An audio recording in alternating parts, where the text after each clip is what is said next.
Your season, your shot. The NFL is rolling, and every touchdown can bring you closer to a payout with DraftKings Sportsbook. Woo! Exactly. Official sports betting partner of the NFL. From first-time touchdown scores to TD props to the thrill of live in-game betting, Tim, every snap is loaded with opportunity. And listen, now that you're back from Europe, are you going to be watching a little bit closer this Sunday? It's a non-race week. I am locked in. Started Thursday, Adam. Started Thursday with the Packers Commanders. Watched the full thing through. This Sunday, it's couch potato time. It's couch potato Tim time. Let me tell you, man. I'm going to be all over Red Zone. I'm going to be everywhere. It's going to be great.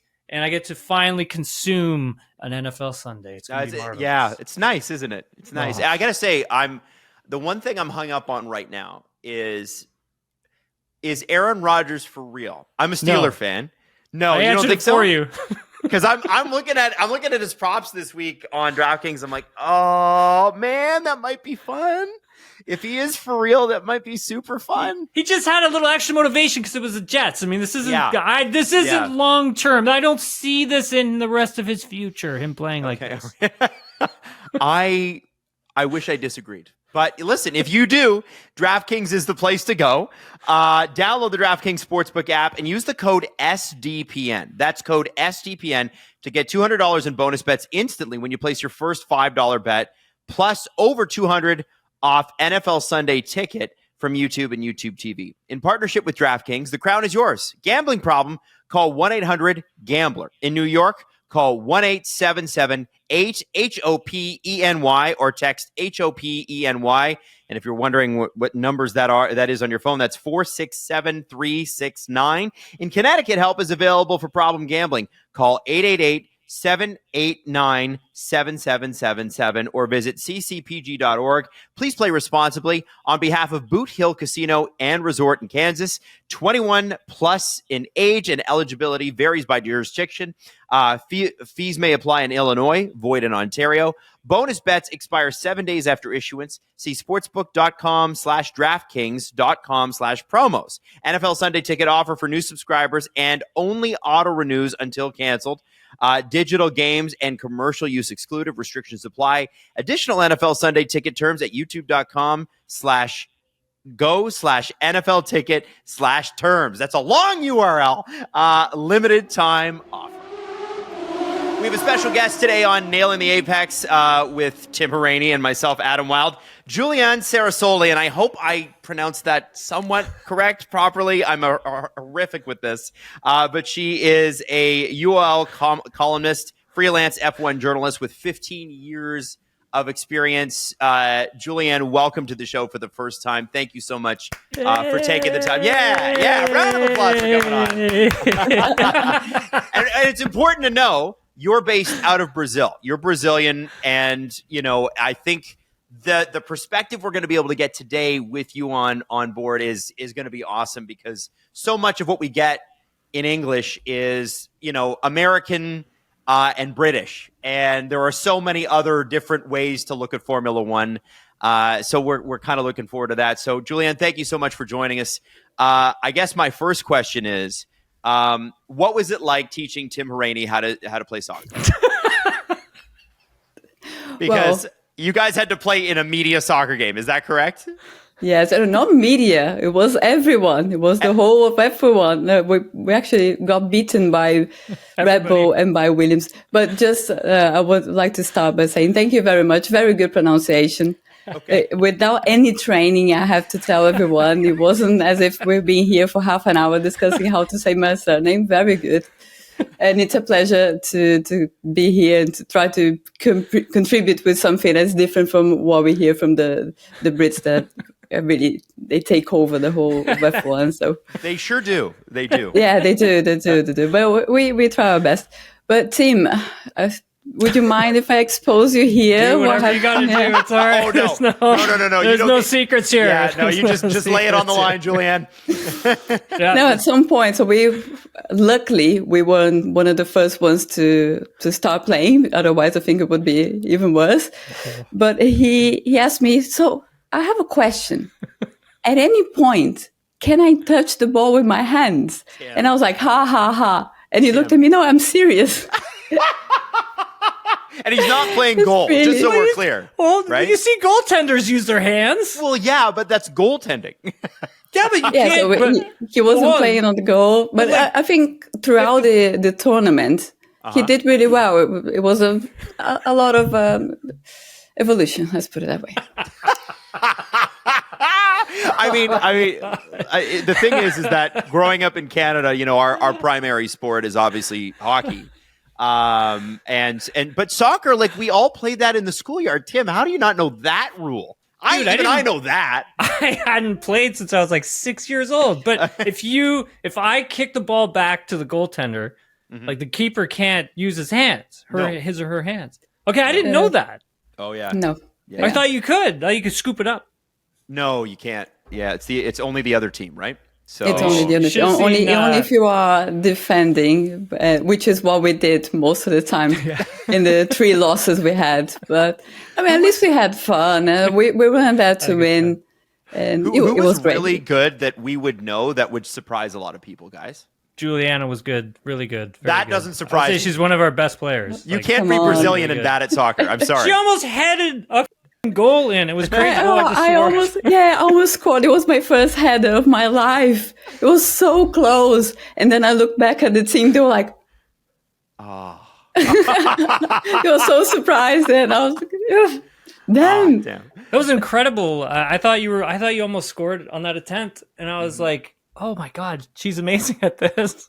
And So there you guys was played- one another little play that I did with Chris Medlin that really worked. Then I looked back at the team. Everybody was like, "Oh yeah, we're gonna beat everyone," but then we couldn't do that again. So it was just that one play. Actually, I was surprised at how good Craig Slater was because he was on our team too. He was really Yeah, he good. plays with his son a lot, so his son is keeping him on his toes. Right, Okay. right. So, guys, listen. I want to start with a little bit of news here because we're gonna go a few different places today. It's a non-race week, so we've got the ability to kind of meander a little bit and really dive deep. And we're gonna dive deep on a Brazilian F1 driver who we're all very excited about in just a little bit here. But I want to start with sort of the news cycle. And, one of the things that we haven't really discussed on this show yet is the Pierre Gasly extension with Alpine. And I want to connect that to the lack of movement on the extension between George Russell and Mercedes. So we'll start with Alpine. And, for those of us who watch Drive to Survive, Flavio Briatore is quoted in one of the episodes last season going, "I thought you were some bad driver." Like he literally, I'm paraphrasing here, but he's like, "I thought you were just some bum." Like you're, and he's like, "You're actually legitimate. Like you're good." And Flavio's the kind of guy, I get the sense anyway, that is pretty tough on drivers. And so, Gasly being a French driver for a French team, that fit was obvious, but it's got to go deeper than that. And I'm curious about both of your insights into the relationship between Gasly and Alpine, but specifically Briatore, and what this extension really says about that relationship and Gasly's performance, because the car's not been that great. Julianne, you're the guest. You go first. Yeah. What I know from this story is that from Flavio's side, he did wonder if Gasly was the right guy. He wasn't 100% sure all the time, but they need some continuity. So this is key for him. And he might change the second driver. We don't even know if he will, but he might change the second driver. So he wanted to keep one platform stable. He was going to stay for next year anyway, but then this extension is important for the stability of the team. So this is on Flavio's side. And Pierre has done really, really well this season. Of course, the car is a handful to drive, and the car hasn't had any upgrades since the beginning of the year. That was something that they knew. So he believed in this project. Okay, we're going to completely forget about this year and focus on the new regulations. So he was on board with this decision. So he's pretty much with the team. And my question was more, why is Gasly committing to this team that is a bit of a mess? What I hear from his side is that he's really impressed with everything they have been doing in Anston, where the team is based. So he truly believes in that project. That's what their side says. And if you look around in the paddock, I don't really see anywhere else, any other team that would want him, would jump to have him. So everybody was happy just to stay in the marriage that is working. Right. Basically, that was it, I think. I was a little surprised just at the length of the extension. I think if, some of the drivers who their contracts come off the books at the end of next season, they'd have a better time at navigating, who is going to be competitive for 2027, 2028, who has the long-term advantage with the new power unit, the new regulation that's coming in as well. And then I kind of thought about it a little bit more, spoke with a few people, and it sounds like Alpine taking on Mercedes components, including power unit for next season. I think that also was one of the contributing factors for Gasly. And I think that speaks to what Mercedes is working on at the minute and maybe what they have in store for their power unit for next season. Maybe they're a little bit more confident than a few other teams are currently. But I think for the team itself, and I think Juliana said it really well, just that stability, I think, is just super important in that number one seat. Having someone who can help guide you on the technical front, who has a lot of F1 experience, like Pierre Gasly, Grand Prix winner, I think is really important. I think for Flavio, seeing what Pierre has been able to do this season with the equipment that he's been given, also impressive on that end as well. Now, how does it sort of relate to George Russell? There's not really a direct comparison, obviously, but for George, I think his situation's a lot different, where he could be in line for a really competitive seat for next season, could be a seat that could fight for a driver's title. And at the end of the day, how long is the term going to be for George? And I think the sticking point for Russell and the deal with Mercedes is in the finer details. When we take a look at the marketing side of things, how many appearances does he have to do within a season? And I think for George, he kind of wants that lowered a bit. I don't think he wants to do as many as he is scheduled to do. But again, he's not a world champion, so I don't think he can really go about and tell Mercedes how many he wants to do or how many he doesn't want to do. Right. I was going to ask you guys that, like, how much negotiating power? I mean, he's been very consistent this year. I'm going to come back to Alpine in a second, but since we're on to George, he's been very consistent this year. Very quietly consistent, too. No drama.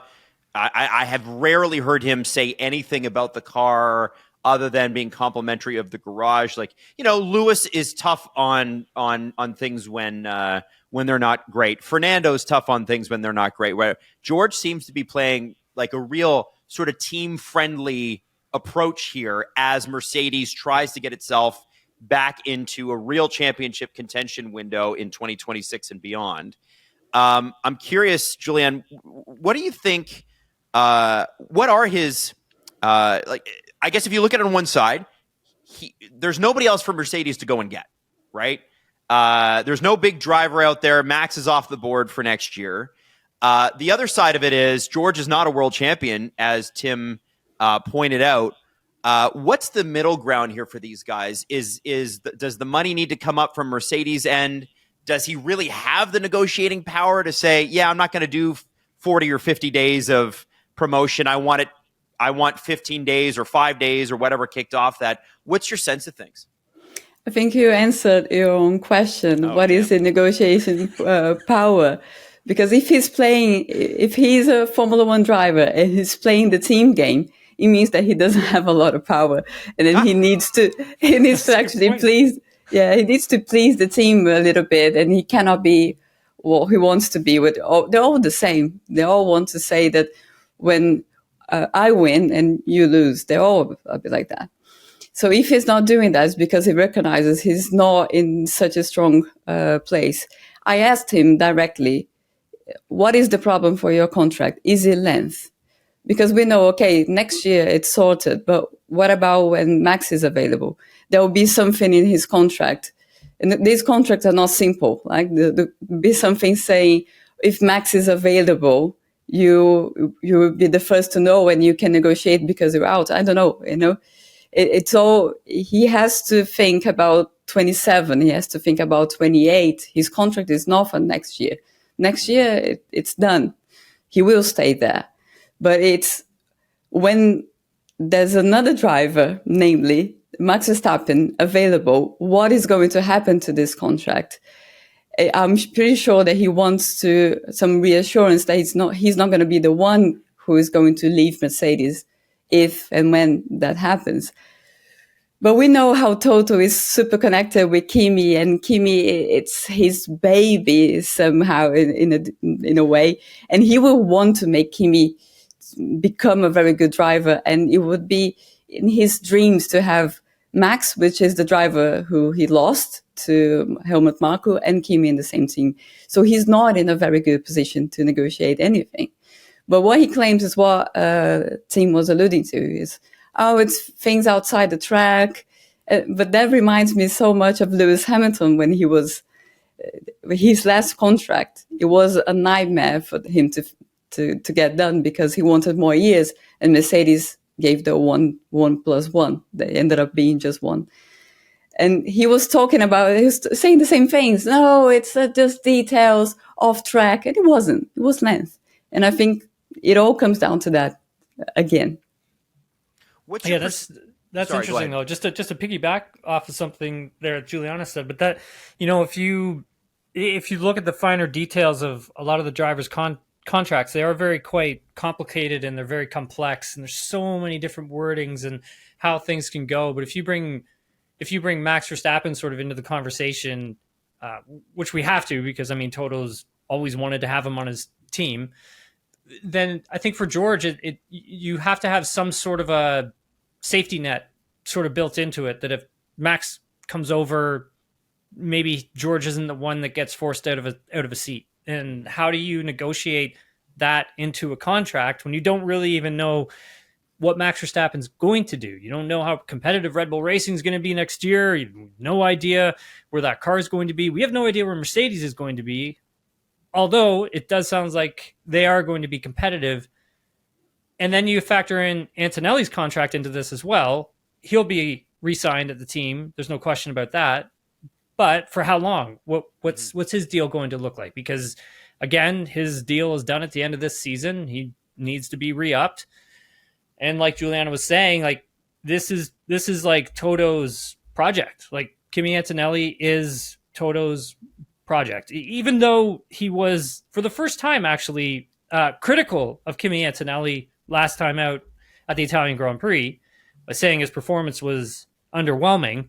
It's still a project that you can see Toto really relishing in. And I don't think Toto wants to be wrong on this. I don't think he wants to have us journalists. Toto wrong? Yeah, it's he won't want to be wrong on this. He won't want us saying to him like, "Hey, do you think you got this one wrong?" Like he won't want that. So he's in an interesting spot. I think George performing as well as he is makes things also very difficult, and I think Kimi performing the way he is performing also throws another wrench into Wolff's plans for sure. What's the perception of George Russell with other teams? I've always wondered about this because he seems to be of the guys that came up at the same time. So you're talking about Lando and Charles and Max, and he seems to be sort of the fourth or the fifth of that group, depending upon who you talk to. I think we'll put Albon and Gasly in there as well. And again, like I said, he's been extraordinarily consistent in a Mercedes car that is easily the third fastest on the grid, basically every race. And, they can only go as far as that will take them. If George Russell ever became a free agent, who would be interested? It's a good question. I think a few teams could be interested in him. He's got a few problems with the fan base. He doesn't have a very big fan base. I know that Autosports, they do a driver of the year, British driver of the year, and he was behind Ollie Behrman. That was in the end of last year. So Ollie didn't even do well in F2. He was in front of George Russell. And also in Formula One, I know at Williams, they didn't really love him at Williams. They had it's just a way to work with the team. But I firmly believe that these guys are really young and they are getting more and more mature in front of our eyes. And this is something you can change. You can learn, you can change.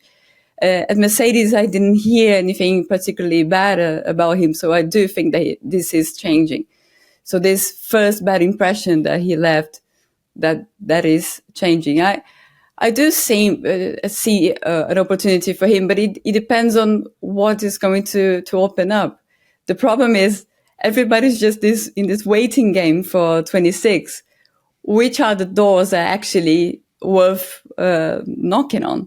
And we don't know. We don't know. The drivers don't know. So everybody's just waiting and trying to get the deals. If they have a long deal, they try to make sure that they can get out of this deal easily. So they're all trying to play the same game and to wait for the singing chairs to start again. Right. And then the Williams that George Russell was on is a lot different than the Williams of today, right? You know, it was, I mean, to be, yeah. I mean, like James Vowles has changed a lot. The performance is better. I know there's a lot of people still there, but I felt like, not to take away his responsibility of what he would have done at that team and if he rubbed people the wrong way. But it was a dysfunctional team, right? Like, you know, it was a couple of years before that, they were showing up to testing and not having the entire car ready to go, right? And so I feel like, you know, there's a little bit of that. So this is interesting. What do you think, guys? Julianne, you mentioned that George doesn't have like a big fan base, and that is interesting.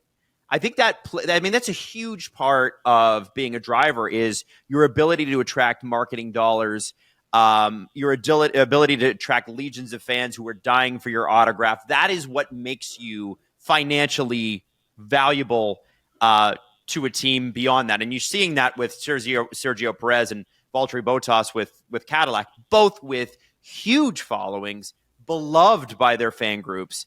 What does George need to do to perhaps tweak that? Is it a different slant on his PR? Does he need a different social media manager? What is it that George that isn't maybe jiving with the public the way it could or should be? Well, I know from living in the UK, I've been living in London for 8 years and I'm always surrounded by the Brits. They don't like the fact that he looks and sounds and behaves like this public school boy. He behaves like someone who's always entitled, and that's something you cannot just brush away. This is something, it's within you. I don't know what is the answer for him, because he cannot try to be someone he's not. Mm-hmm. And even when he tried, remember in the end of last year, he was trying to have a beef with Max, and Max was just like, guy, no, this is not happening. He was not having it. And then he was fighting by himself. And then even the British audience, but they're like, yeah, what are you doing? So I don't have an answer for what he should do, but he has to do with the way he puts himself as this posh kid, and the Brits, they just don't buy it. So he's a rich guy that acts rich, basically. Okay. I think though, Adam, like winning obviously will cure anything, right? Yes. Like, and especially for like in any country, like if you're, athlete from your country is winning, you could do whatever you want within reason, and obviously they're gonna love you. So if next season is a dominant one for Mercedes and George is able to start competing for a championship, maybe even winning a championship, I mean, that's going to help him grow that fan base in the UK for sure. I mean, here in Canada, like I try to gauge the temperature on George. Like I think he is there's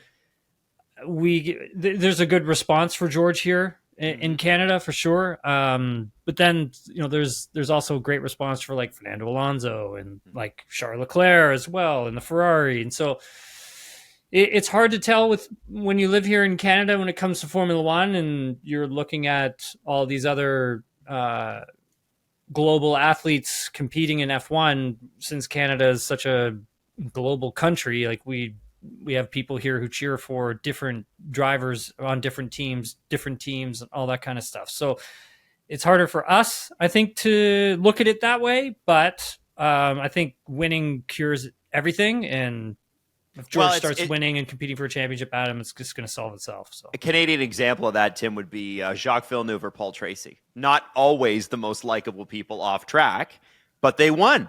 I love and Jacques. they won lots and lots of races, right?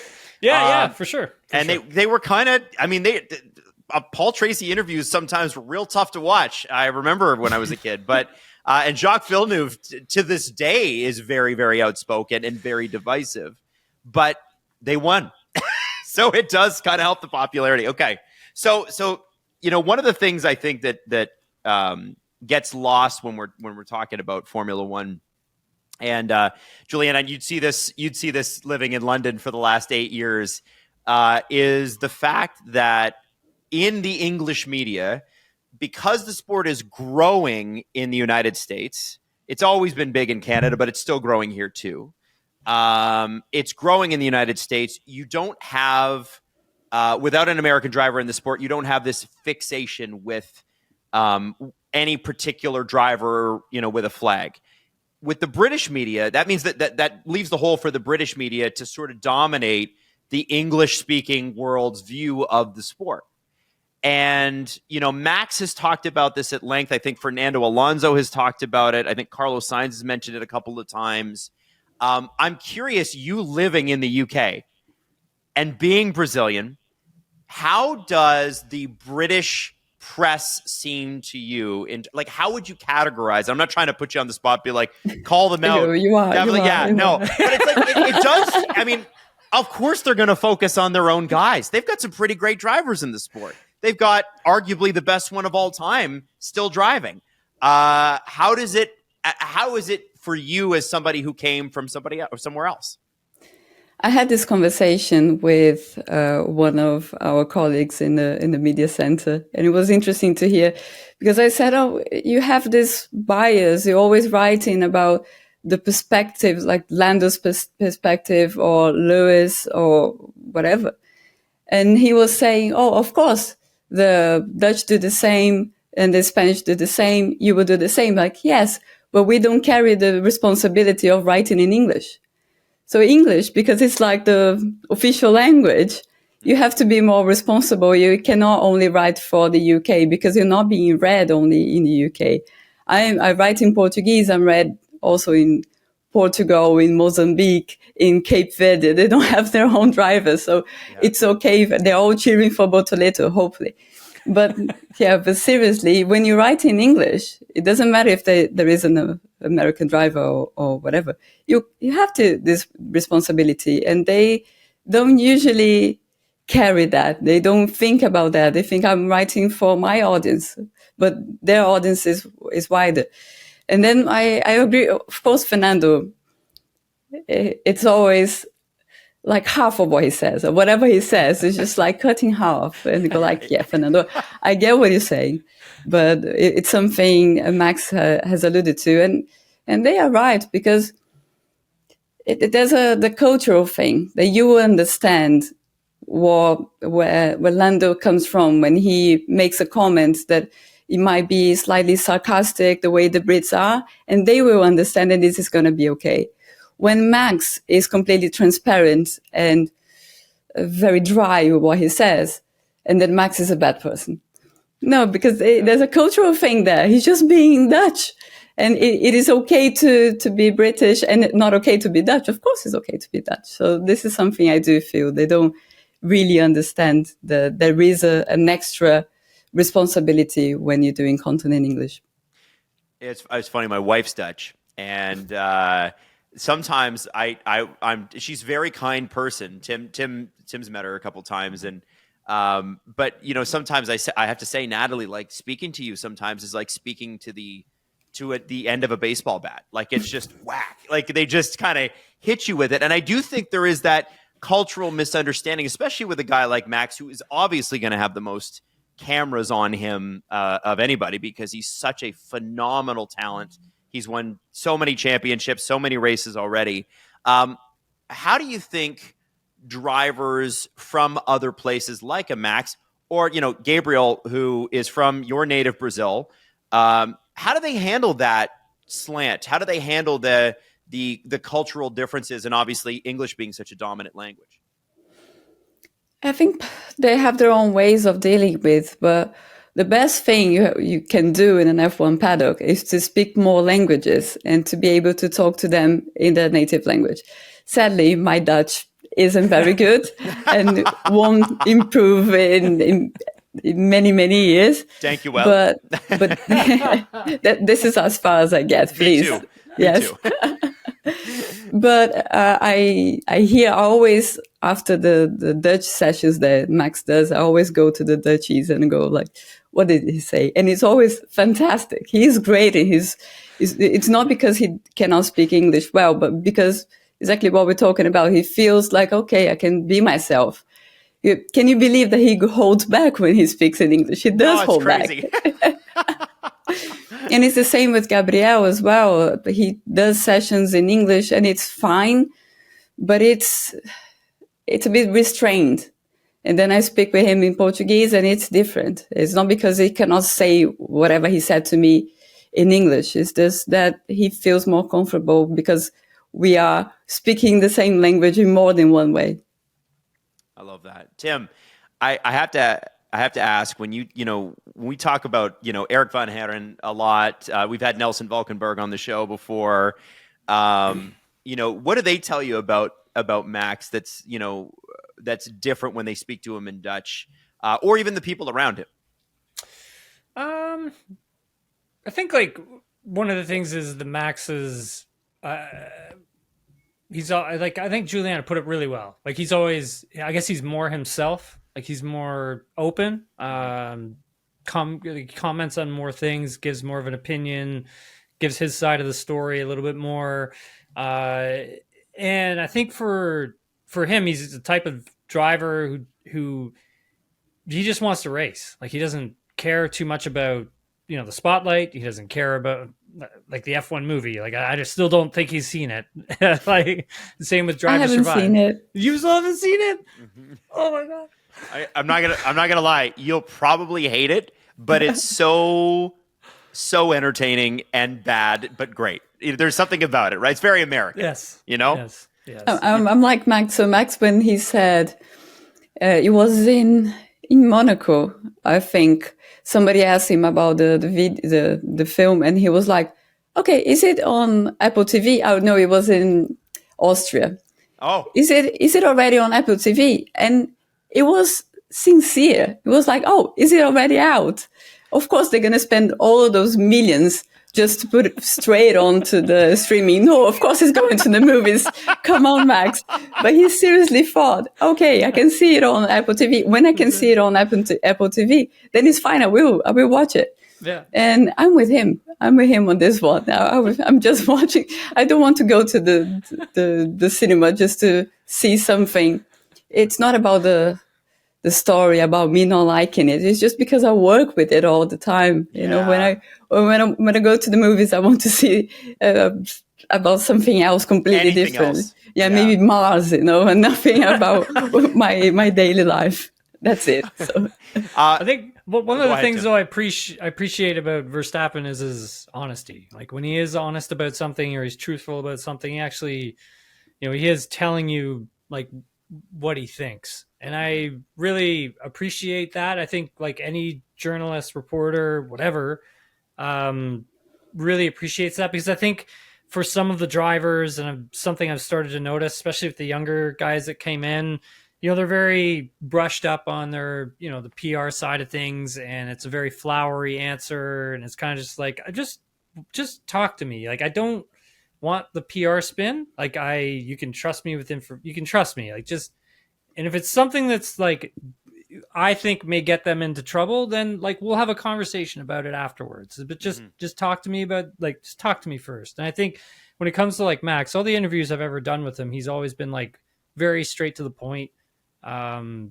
He's never sugarcoated anything, and he's always been extremely open. I mean, and then when you go and you talk to like the Dutch side of things, like you talk to Nelson or you talk to Eric Van Haren, any of those guys, like they'll tell you like, well, he's even more like open with us. And you know what?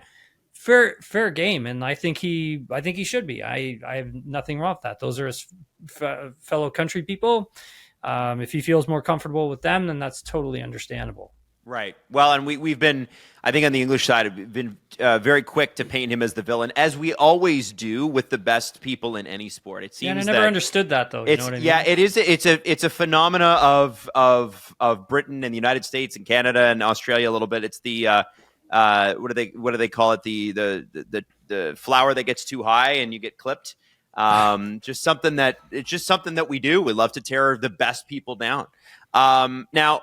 Julianne, one of the things that I really was so excited to have you on for, and when Tim brought your name up and that sort of thing, it was like, oh man, we've got to talk about Gabriel Bortoleto, because I think, first off, his performances lately have been amazing, especially as that car has improved over the course of the season. You know, Tim and I have talked a lot, and Tim was one of the first people talking about when Jonathan Wheatley left Red Bull, how important that was going to be for the future of Sauber / Audi in the future.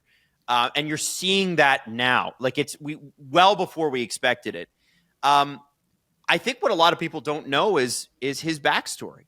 You know, what kind of beginnings does he come from? How did he get on Fernando Alonso's radar? How long have you seen him come up through the ranks, and you know, how early on were people identifying him as not only could he make Formula One, but he could be great? So I guess we'll start at the beginning. When were you first, you know, as a Brazilian, well connected in the sport, when were you first sort of introduced to him at the track or on screen? I heard about him when he was doing karting still, but the first time I actually met him, it wasn't his first race in F3, because it was when he got into MySpace, F3, F2, F1.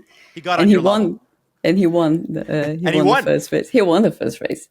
Wow. And I was like, wow, your last couple of years have been horrible. What happened? No, it was my engine. It was this, it was that. And then at that time, drivers always complaining in the lower formula, aren't they? Oh, it's this, it's the team, it's the tire pressure. And you don't know if you're going to pay attention to that, if it's just an excuse or what. But he just proved he was right. He actually... Then I got back to the whole story. He studied so much, every detail of the car and telemetry and all that. He went to the team manager in the Freca days. He went there and said, the problem is here. There's a problem with the engine here. I can see here. And the guy's like, no, send this engine. I really wanted to check it. And he was right. So because wow. he studied that so deeply, because he was not really believing that it was his lack of pace. And then in the second half of the season, he progressed really well. But to speak about Gabriel, I think I have to go back to the beginning. This guy went to Europe. He was 11 to 12 years old, and he went by himself without the family. The story is even better because, well, he has an older brother who is 8 years older than him, who tried to be a driver. And he was sent by the family to Milton Keynes and then called his mom like, oh, no, please, not here. I have to go back. So he went back to Brazil and they gave up about his career. And at that time, Gabriel was already doing racing, karting in Brazil. And his father knew that the only way for him was to go to Europe really early to do karting there. But of course, his mother wasn't really keen on the idea of letting the little boy go at such an early age. So the father told the mother he's only going for one competition, but he was actually sending him for him to stay. When the mother found out about this, she wasn't speaking to the father for months. So they nearly split up because of this, because well, can you imagine? Just sends the kid to Europe. I'm surprised they made it. It's amazing. And yes, so he was happy there. There was someone living with him, but he was not family. And this is the guy. So he left everything behind, his family behind, his teenage years behind, everything to live with a bed. I remember the first time I interviewed him, I was talking to him here and I said to him, what do you do? I'm just in the simulator all day. Do you want to see it? So it was like the computer, the bed, the simulator, everything in one room. And that was his whole life. And he's still like that. He's still like, He's always watching onboards, only things about racing all the time. And I think that helped his progression, which was completely amazing. So from FRECA, he went to Formula 3. He doesn't come from a poor family, not at all. It's a rich family, but they didn't put a lot of their money into his career, and he never had a lot of money. So he wasn't testing as much as the others. So in the start of F3, he arrived there with little testing, and he started really well. They were lucky with Trident doing really well. He wasn't in the worst team, of course. He was in a very good position, but there wasn't like a lot of money for him to do testing and do everything he needed. So he really, every chance that he had to be on the car, he needed to make it count. And that was his first year. He did really well in the first 3 races in Formula 3. He got a bit of a cushion, and then the second half was a bit hard, but then still he had the cushion. Then comes in Austria. So around June of that Formula 3 campaign. Was it that? No, it was a FRECA campaign. So it was the year before. And Fernando Alonso was looking for some drivers to manage. And he actually got in touch with another Brazilian, with Enzo Fittipaldi, if he wanted to be managed by the A14. And they were like, oh, we don't have the budget you're asking and all that. This is not us. Maybe go for the Bortoletos. And that's how they started to talk. And then, of course, Fernando saw his races, and that's how it all came about. So when he went, and then with A14, he got a test for Trident. He was never going to get a test for Trident. He only got this test because of A14. He did really well in this test, and they hired him for F3. And then F3 campaign started with a big cushion, used that until the end of the year, won the championship. And by, I think, the Italian Grand Prix, they had already decided they were going with McLaren for the junior program. And actually, after the second race in Formula 3, he was already with Invicta for Formula 2. So everything that was a bit loose, if you go back to June 22, when he was still at FRECA, everything in his career was a bit up in the air. The results were not there because of the engine. He didn't have any contacts. He had no one. And then it comes this meeting with A14. He finds the thing in the engine. He starts doing well with FRECA, and everything starts coming together.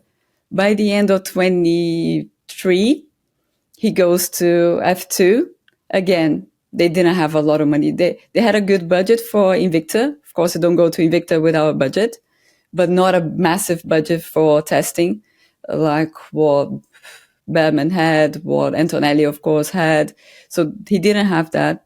Starts the year not that well, but finds his feet throughout the year because he is a hard worker. So it's not surprising me, the fact that he is just keeping stronger, getting stronger and stronger and stronger, because he works a lot to get stronger. And that's what we're going to see. And his mindset is really impressive. I remember after testing in Formula 1 already with Sauber, I asked him, so what are you thinking about Australia? What would be a good result for Australia? Q2 would be massive. And he's like, Jules, I'm not thinking about Australia. My career is not Australia. I want to be a world champion here. And every step I'm giving is for that. Australia doesn't matter. And for a 20-year-old to tell you that, it's like, oh, you are completely wrong. I respect him for that. Well, I mean, and for a 20-year-old forget in Formula 1, for a 20-year-old to take a long view in anything in life. Like, I think about where I was at 20. You know, I was no, like, I don't want to go into that. Yeah, it's like embarrassing, right? Like, the things I was thinking about were not, you know, the lofty goals he has for himself, and so, you know, I look at the way he's progressed at a team. Like, let's be honest, last year this team was not good. They were really not good. Didn't score any points, I think, till the last couple of races. And you know, did they score a point? I think they scored a point. They did. Yeah, They did in Qatar. Was it Bottas who got 1 point? Was that? I think No, it was Joe. Yeah, it was It Joe. was Oh Joe. my god! And like Joe even- got 4 points. I think it was. That's right. Yeah. That's right. And Two Bottas said signing here was a mistake. Like, signing for Alfa Romeo. Like he just straight up said it. To go from that less than a year ago to, Nico Hulkenberg getting on a podium, and which was so nice to see. Who didn't love that? And Gabriel doing what he's been able to do and the performances he's been able to put in and regularly getting points. And now, I'm looking at their qualifying head-to-heads and I'm like, he's looking pretty strong. What's the what do you think internally the team is thinking? Like, Audi is a massive brand coming in. This is a Brazilian guy. They have a German driver. They have a Brazilian driver. That's a good combo in Formula One, I think. What do you think Audi is looking at with a guy like this as a part of, outside of the racing, their marketing plan? Because it feels like here's a young guy who seems like a really kind person, but is kind of cool as well. They could probably turn this person into like a worldwide marketing play, which is sort of the point of joining the sport in the first place. No?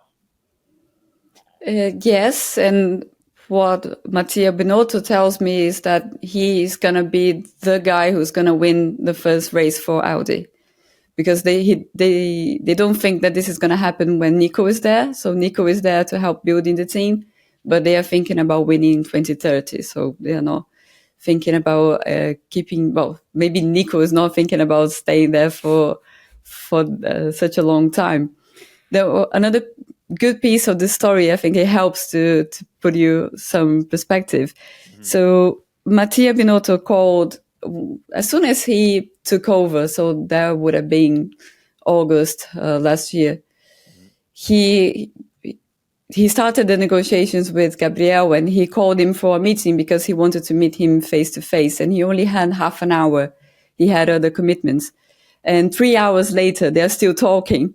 He just canceled everything. He's so impressed with the guy. And when Gabriel is leaving the room, he says, "Gabi, look at this, the rings on the wall. Get used to this." So it has to do with the way he speaks. I think you put it really well. He seems to be kind. He's very well spoken. But at the same time, he connects with a younger audience. They found gold there. I was speaking with a guy from the VP for Nestle. Mm-hmm. They are one of the brands who are with him, and he said, "Oh, it's amazing. I'm taking care of this campaign myself because this guy is gold. The way he's relatable." And as we were talking about George Russell before, it's a completely different world. Even though Gabriel is a pretty rich kid as well, but he doesn't come across in the same way. Somehow, I think George should go and ask Gabriel, how can you do that? Because it's genuine. Yeah. And I do see that Audi, we want to keep him. We want to be connected with a guy with this kind of energy. I think they need it because their sales are going down and they are seen as more of an older brand. So it's important for them to be connected with the younger audience. But I also think that Gabriel sees the long shot. Yes, he does. But he's very impatient at the same time. Well, he's 20. Of course he is. 20. He's very impatient. I don't see him waiting until 2030. So Audi can have many, many plans, but they need to have a car. Right. And Tim, what do you think their chances of having a car that is respectable on the level or just slightly above this year's car next year is? Because, when you have a new regulation, as we all know, it just kind of flies out the window and we can speculate all we want, but we really don't know until probably the 10th race who's actually going to be where. What do you think? What are the chances? So racing in the junior categories, back in the early 2000s and coming up into 2006, 2007, 2008, for part of it, I got to race in some of the undercards for ALMS. Yep. And Audi was obviously running their prototype car in ALMS during that that time. And I think one of the things that stood out to me the most was when they were entering a new racing chapter, they were able to adapt to it quite quickly and be competitive and sometimes dominant, like we did see with Audi in that early 2000s period, especially at 24 Hours of Le Mans. Is something that, that was their bread and butter when it came to always winning and doing well at something. And I think for Audi as an OEM, when it comes to racing, it isn't something that they really mess around with. It's their, when they're in on something like this, they're in all the way. Mm-hmm. I think when Audi and Sauber did this deal to take over part of the team and to eventually seeing that, hey, maybe this is something we can do well at. The marketing side of it of Formula One actually is quite appetizing to us as well. Let's just absorb the whole thing and let's see what happens. I mean, obviously now that they've absorbed all of it and then now have a shareholder as well outside of the team at the same time, I can see them picking up where they have left off. When it comes to the technical regulation, when it comes to the chassis regulation, I think they could be in line for something that's going to be decent. It's the engine that's going to be, the power unit that's going to be such a driving force behind next year's regulation that is something I think for Audi, they've really invested a lot of time, energy, and money into. Mm-hmm. If anything that's going to hold them back, it's going to be the fact that they're not working at the same factories. Like they're working in two totally sort of different spaces. And if anything, they can try and find a way of bringing those two things together and working everything under one roof, which will take time and years to build. Then I could see them starting to be able to fight for a world championship. But that's later on down the line. I don't necessarily think they come into next season and are fighting for a world championship, but I can see them being competitive in a few years' time as we get into the new regulation, if that makes any sense. I think what's going to benefit them the most is obviously having this driver lineup. It's going to be so important. I mean, I think Julianne said it really well. I think on the marketing side they've done well, but on this team side and the performance side they've struck gold. They've got incredible talent. He definitely is a future world champion. Like watching him in Formula 2 last year. And I remember watching Juliana when Formula 2 was on last year. And during the final championship and final race in Abu Dhabi, you were on the edge of your seat. But however, I mean, it was one of those like slow burns where he was able to close it out and he was able not to crack under a pretty high amount of pressure as a young driver. And I think when you take someone like that who's won championships, understands how to do it, you bring them into F1, they have the work ethic, they have the talent, and work ethic I think is the key to really succeeding in Formula One. When you do have the talent, then you're setting yourself up well to have a extremely talented driver. And I think learning from Hülkenberg is, for him, that's huge. I think that's a big time driver to learn from. And I think for next season, I don't know, Julianne, what do you think? I think it's so hard to tell, but I mean, I don't see them being any worse than what they are. I do. Oh no! Fair enough. Oh no! I do because of the engine. I think the engine, they are going to start behind, and I'm starting to prepare the audience, the Brazilian audience, because when they see him, he's not in Q3 anymore. He's lost his talent and everything. You can imagine what's going to come. And we were hearing this. So his name. You're going to like this. So Bortoleto. Bortoleto doesn't mean anything. It's an Italian surname like mine. Mm-hmm. But in the beginning of the year, he was called Bortolento. So Borto slow. Okay? So that was, and then not the press, the social media. Oh, not the press. Okay. No, come on. And then this change for Ponto Leto, which is point Leto. So he went from slow to point. So so he can go back to where he was before easily. But why do I think that? The whole project, I think as Tim was saying, now they have the whole team. They have a partner with Qatar. now it's taking shape. But if you think about the whole journey, they were, let's buy 75. It's Andrea Seidel. And now it's Mattia Binotto. And Mattia when he arrived there, he was like, okay, it's a lot of work.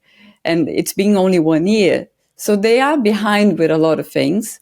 Binotto did something really well. It was there will be Nicolas Tombazis, he doesn't want us to call it a BOP.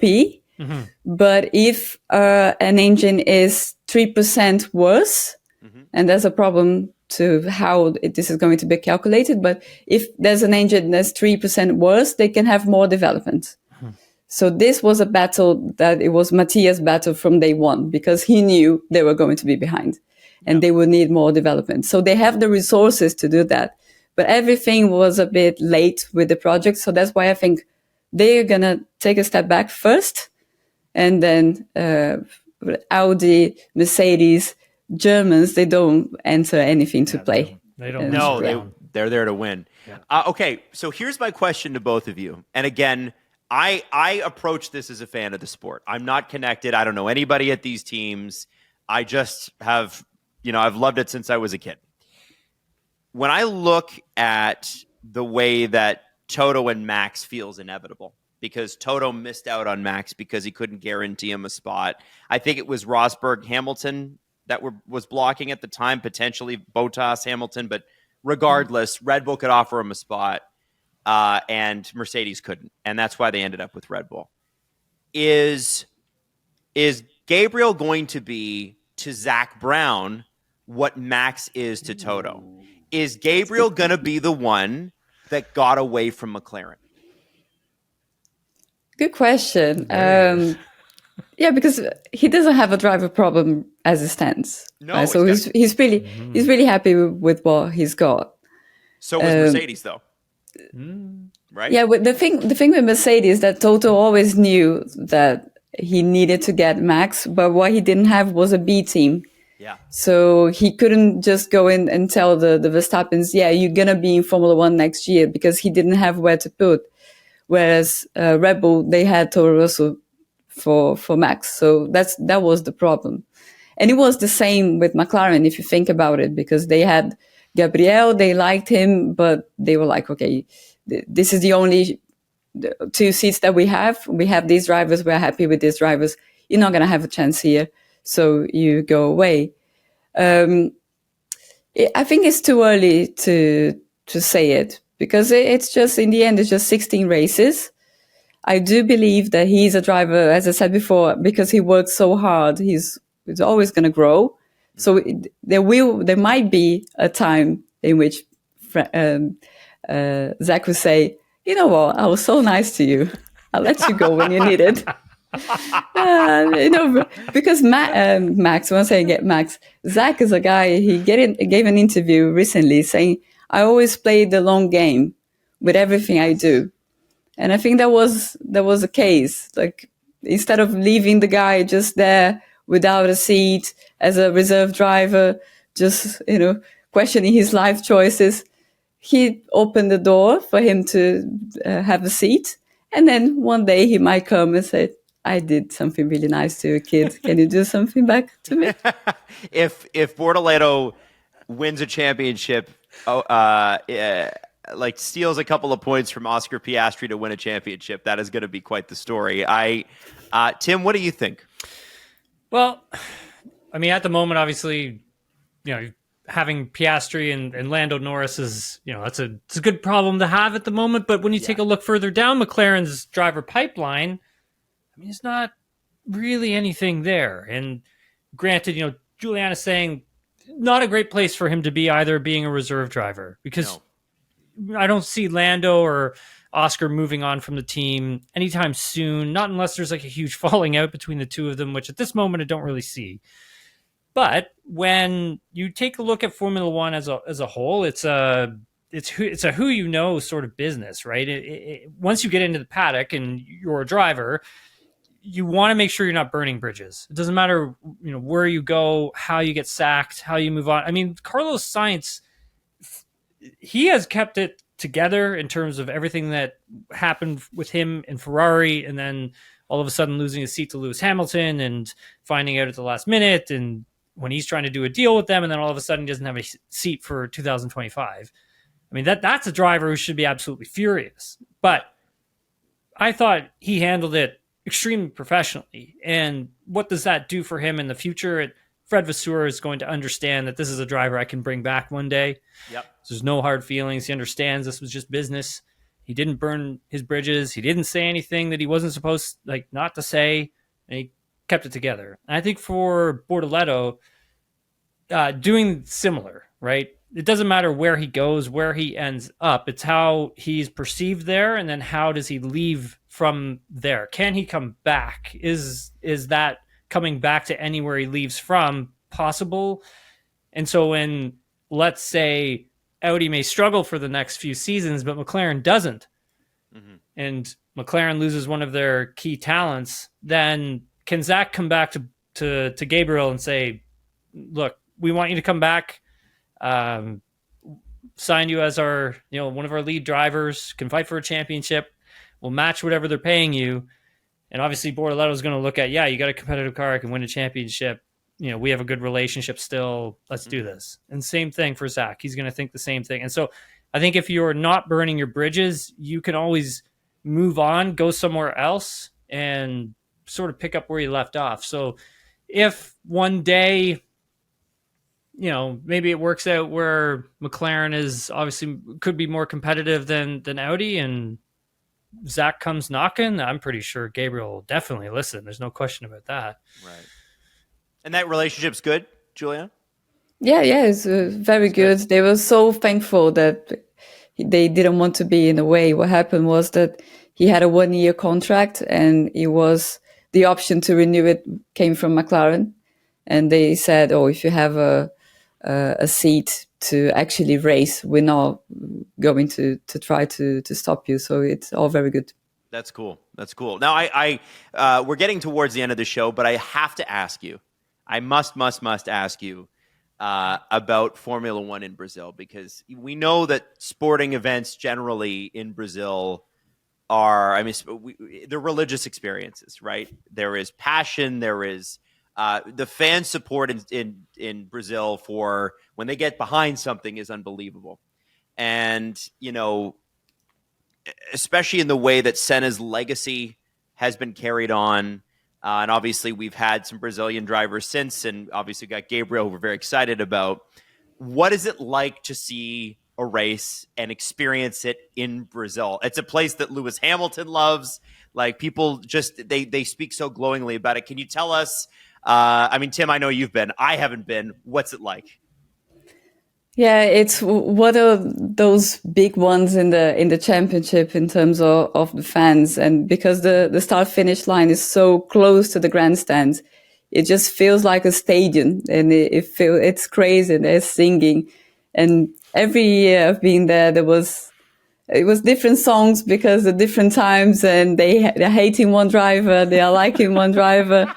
And of course, a lot of support for Lewis Hamilton, as if he was Brazilian. It's insane because a lot of people see themselves in Lewis. A lot of people look very like Lewis, and he's always very kind. He has some kind words for Brazilians as well, and that's why he's. I don't know if he's a citizen, but it is. Yeah, he is almost a Brazilian. He is considered a Brazilian.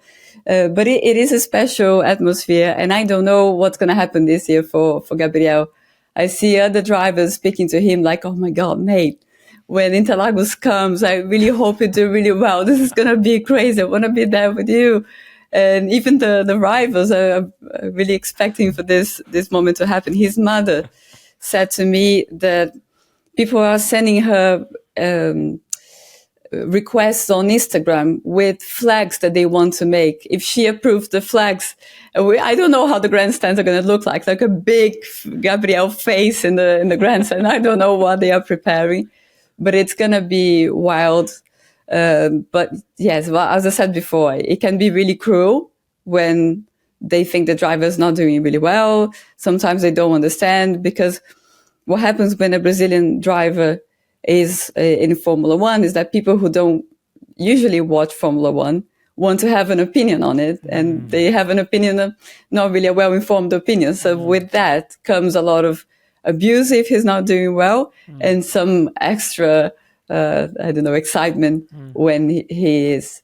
But I think it's something we've all been waiting for.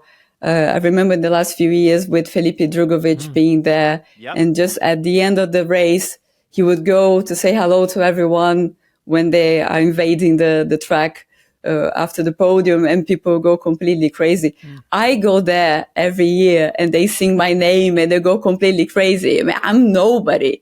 Imagine Gabriel there. It's going to be absolutely insane, whatever you're doing. So the race is in the afternoon in Canada. Cancel your barbecue or whatever you're doing and watch that race, because it's gonna be mega. It's too cold to have a barbecue at that time of year. Brazilian mindset. It's a barbecue. No, we'll be inside. It's cold and gray. The names like the Senna family, the Fittipaldi family, are they just walking gods there? Is it just they just seem to be so revered and so respected? Is that fair to say? Yeah, especially the Senna family. What happened with Ayrton is that he was winning races and titles when it was really tough to be a Brazilian. And I remember I was a child, but I remember we had inflation crazy, like 50% inflation every month. It was absolutely insane. I remember, I always tell this story because I think it shows how it used to be. That my father would get his salary, and then we would travel 100 kilometers to just fill the car with food for the whole month, because it would get so expensive that the salary wouldn't be enough to buy food at the end of the month. So you just had to make sure you had as much food as you could. And parallel to that, we were really bad at football. So imagine being a Brazilian and you haven't won the World Cup in many years, and you have inflation and life is really bad. It's the worst case scenario for a Brazilian. Even football is bad. And then Senna was good. And Senna, the first time when he won a race, he carried a flag. It was after Brazil got eliminated by France in the World Cup. So he was trying to rescue the hearts and souls of the Brazilians. And that's why he connected. Another case, another rich guy who didn't seem to be faking, but he connected to the audience. And I always felt like Senna was going to arrive in my family's barbecue at some day. He felt that close. He felt that close to every single one of us. So that's why when you speak about Formula One in Brazil, and everybody has an opinion about Senna and they know about Senna, because even if you never watched a race in your life, you will know who Senna was. And people often say that F1 died in 94, which is a famous quote in Brazil. F1 that died in 94. Now it's ever present again, and people are excited. People want to watch Formula One in Brazil. People want to love Formula One in Brazil. They're just waiting for a reason. And Lewis was a bit of a reason for many people. Many people got back to watching it or started watching it because of him. But of course, having one of our own is massive. And I cannot wait, because most of my career in Formula One, I didn't have any driver on the grid. So I was just covering the sport, which is great. I love the sport, but it's different now. It has a different meaning. So I write the report. I work for the biggest news website in Brazil. I write a report and they put as the biggest headline on the page, like the biggest news at that moment is that race. So this is how big Formula One is in Brazil. It has a lot to do with Gabriel as well. And I can't wait for Interlagos. I think you've noticed that. I can't wait. Tim? Oh, no. I was a Senna fan as a kid. Like, I got up early every morning to watch him race. And if it wasn't for him, I wouldn't have pursued a dream of being a race car driver. I wouldn't. He was my favorite athlete, my favorite racing driver. I've read every single book that's been written about him, watched every documentary that's been made about him. Yeah, I absolutely loved Senna. He was my favorite driver, and I don't have a lot of favorite athletes. He was my favorite athlete, like of all time, out of any sport. So yeah, no, I love. I mean, yeah, I love Formula One, obviously, and it's what I wanted to do with my life. I never got to get there, but doing what I do now, I mean, it's really cool because you get to learn more stories like about Senna. I mean, hearing Juliana's story about inflation and having to do what you had to do your family had to do to keep things going is. I mean, it's remarkable. Like, and that was a normal middle class family. Yeah, wow. Yeah. Things you don't and know. It's just Senna. The thing with Senna, he was always talking about, I want Brazilians to be proud, and that's why I carry the flag. And you have to be proud, and you can do better than this. And it was a very important and needed message at that time. So the whole Senna cult in Brazil, it has to do with the tough time that we were going through. And how he was able to see that and tried with the sport, with winning races, try to make us feel better and believe that we could do better. And we are doing better, slightly better. We are. I mean, the effect that he had, it's amazing. Like even my mother's an American, lives in Canada, has spent, from her early 20s onwards has been here. And obviously I was born here. She's never watched a full Formula One race in her life. Obviously she put up with it when I watched it, but she's not like a big sports fan. But if you ask her, one of her favorite athletes, even though she is a football fan, Ayrton Senna is one of her favorite athletes. She that is, and it just shows for somebody that's not even really a fan of the sport, how much of a gravitational pull he had. He really was universal and still is. And I think that's why his legacy is so unique, not just to Formula One. I don't know how many other athletes, maybe Lewis Hamilton is going to have this when he retires. Tom Brady in North America, although I don't know what Tom Brady's effect in South America or Europe would really be. Like true global fame 30 years after he's passed is an unbelievable achievement. And I think, Julianne, just hearing you talk about it, what it was like for you, that, he would show up, you felt like he would show up at your barbecue. That's what it's all about. That's the magic. So with that, we've taken up too much of your time, but we so appreciate you being on our show and giving us your insights and your time. It's so nice to meet you, and I hope one of these days we get to meet in person. I know you and Tim have probably got some soccer games to lose in the future, but it was a real pleasure getting to know you today. Well, if you want to join our team, it's easy to be on the first team. Are you holding tryouts? Listen, I can make you worse if that's where you want to go. I don't think that's possible. I don't think it's possible. I think with more subs, it can only be better, But there you go. Thank you very much for having me on the show. It was very good fun.